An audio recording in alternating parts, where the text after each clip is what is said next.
inclusive environments is one of our improvement agendas.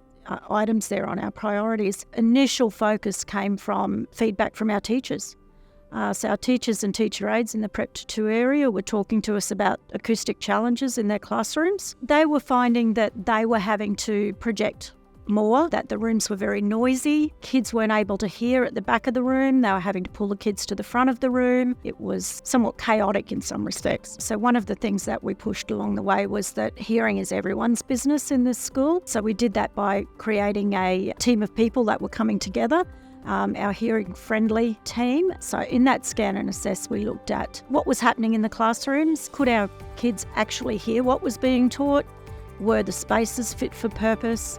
Straight away, when we looked at that data and it's sitting there in the red that our classroom spaces weren't fit for purpose, providing kids auditory access, we knew that this was the way to go. We have a few students at this school who have been diagnosed with a hearing loss and fitted with hearing aids. However, they're reluctant wearers. So they don't want to look different. They don't want kids to point out that they're different. So yeah, it was about what can we do as a school to support them in their learning without saying you must, you know. And I guess the hope is that down the track, the culture will change and the attitude towards hearing loss will change so that they're okay with wearing their aids. We work in a school because it's all about the kids, really. Nothing else really matters except their well-being. And if we can offer them the opportunity to learn and grow and have better outcomes at school because of something we can provide, then I'm all for that. Universally, we need all the kids to have access through the technology. But then we realise there's no point having that technology if the reverberation and the echoing in the rooms is going to counteract the benefits of the technology. So there's no point putting soundfields in here till we get everything else right.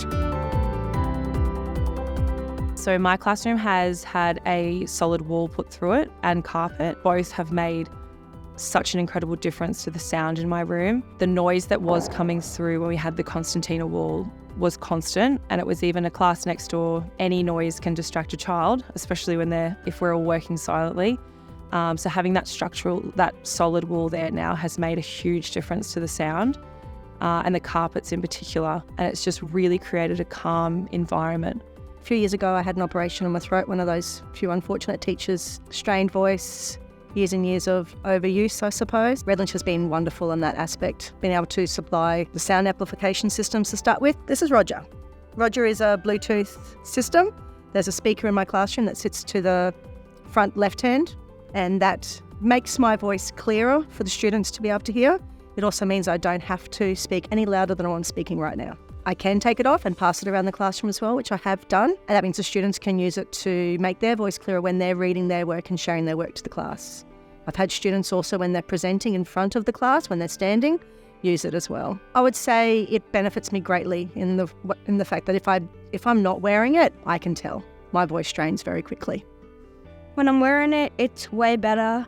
When I didn't have it, my voice was dark and barely anybody could hear me. And my teacher couldn't mark my presentations properly. In terms of the hearing, getting the rooms carpeted and then getting some of those concertina doors removed and putting the solid walls in, and then purchasing the soundfield systems obviously became the priority for the college, with the view that if we have kids hearing and learning from an early age, and teachers save their voice at the same time, when they get to secondary school, they'll be more ready and better equipped to actually engage in the curriculum. If you don't hear it, you can't understand, and if you don't understand, you can't learn it. It's made teaching better and made learning better for the kids.